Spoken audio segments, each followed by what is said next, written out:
A conversation can lead you in many different directions. It can create highs, lows, and shifts in energy. And every time you enter an interaction with another person, it has power over your definition. The more people join in, or the more people witness it, the more power one person can have over your definition. Because this is when they can create a false perception of you for these people. And the thing is, those people genuinely experience a false perception of you. And to them, it is truth. Your conversation partner can make you feel wonderful. They can make you feel psychologically and energetically safe. Safe enough to drop into the level within yourself that is your true self level. Most people never experience that kind of conversation.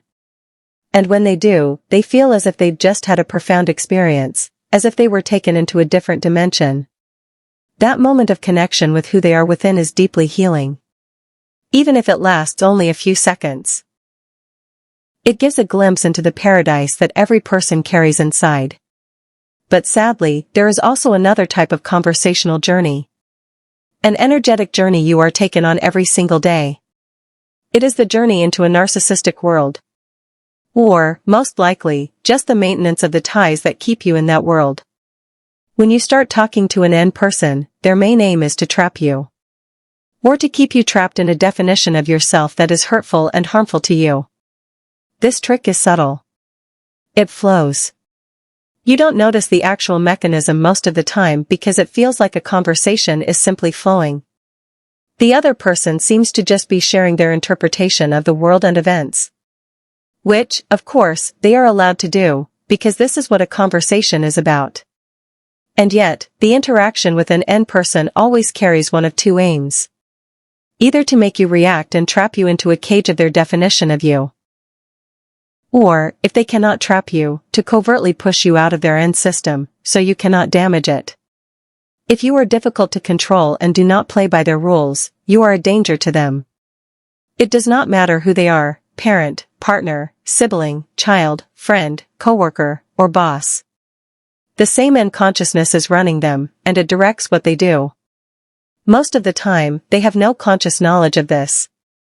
Or rather, they do know on some level. But they are constantly backed up by the wider population, which is also N population, conditioned with the same beliefs. That's why it is the perfect crime. The witnesses, and even the victim, are running on N programming to such a degree that they cannot see the event as it was. They only see it interpreted through N beliefs, N programming, and interpretation. So what happens when you enter a conversation with an N person? If you do not let them monologue. If you do not provide gossip or drama. If you refuse to join them in character assassination of someone or something, then you are already in danger. Because then, they act as if you hurt them. They could not unround you and use you for their aims, so they start to manufacture a false persona for you. They give false feedback on what you said or did. They do this to keep people away from you. To paint you as bad.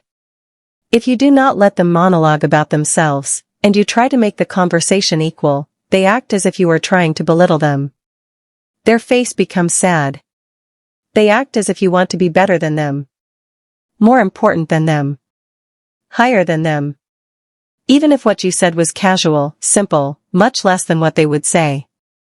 You sense the shift. You might think, maybe I upset them. Maybe they're jealous. And so, you back off. You let them talk again. And that is how they suppress you. That is why they always have the voice. That is why you always feel bad in their company. And if you try to call it out, they go into Darvo. They invert the situation.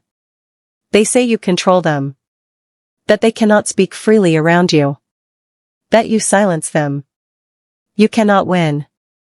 You cannot be in conversations with people like that. They suffocate you in subtle ways.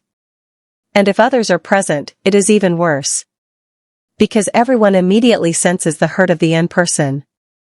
And they assume you caused it. Now you feel even worse. And of course, N people always surround themselves with loyalists. That's why they are seen as social. As someone who loves people. They need people. They feed on people. And they need them as witnesses to create false perceptions. Your body starts to tense. You feel awkward, ashamed, guilty. And that is exactly what they want. Because to everyone else, you now look guilty. If you do not go down the suppression and guilt road, you still get ungrounded. Their false feedback destabilizes you. What you originally wanted to say is lost. What you originally felt is lost. You fall into trauma response. Fight or flight. You talk compulsively. Or you get provocative. Or you grow angry. Or you simply feel out of place. Now you look like a jerk. You either sink into guilt and shame and stop talking. Or you spin up into compulsive talking. Either low energy or high energy. Never your natural grounded self. And this is how the structure is created. This is how the false experience of you is created.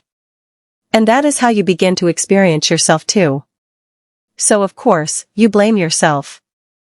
You feel guilty. You cannot tell what went wrong. Again. How did I hurt them? You wonder. But you didn't. And if you look honestly, you will see how often this happens every day. If you have interactions with so-called normal people, this happens. Because norms are entirely. But to really see this, you need to be in a safe state. Alone. Calm. You need a peaceful baseline as a reference. Then you can notice the changes in yourself, the shifts that happen only when you are subjected to tricks. And here is the brutal truth, their conversations will always make you into a bad person. Selfish. Cold. Uncaring. They implant these thoughts and beliefs into you. And then they deny them. They assure you that you are good, caring, not selfish. They disconnect you from your actual experience. First they manufacture you becoming that. Then they deny you are that. And in doing so, they blind you to what is really happening inside you. This is how many people end up behaving in vicious ways, while believing deeply they are good. They are mesmerized by words. People who say they are good are believed to be good. Even when their actions betray the truth. Because they believe it. And they believe it because they were shaped by conversation tricks. Coming back to yourself means seeing that you were often pushed into doing things that were not good. But you could not look at them, because you were fighting to survive.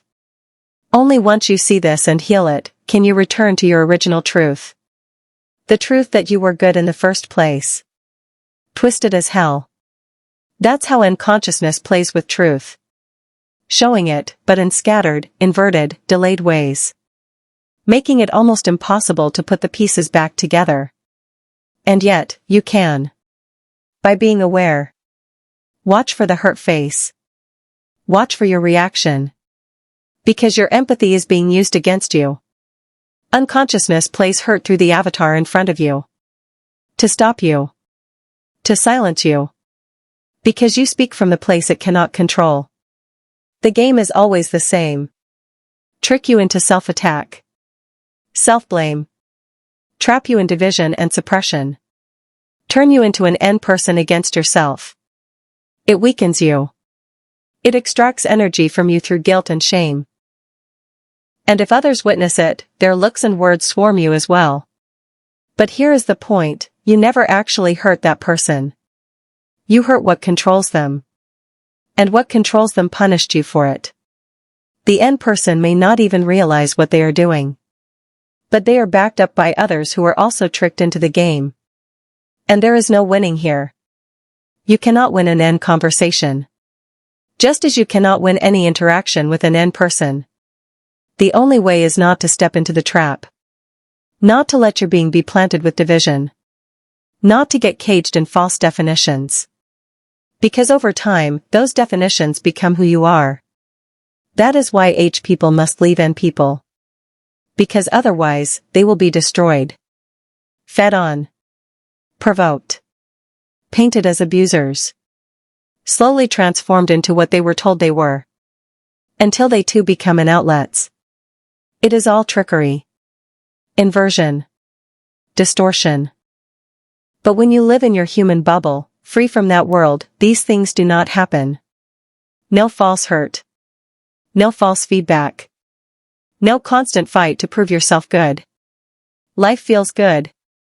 Problems get solved the way they were always meant to be solved. Thank you for listening. Take care of your true selves.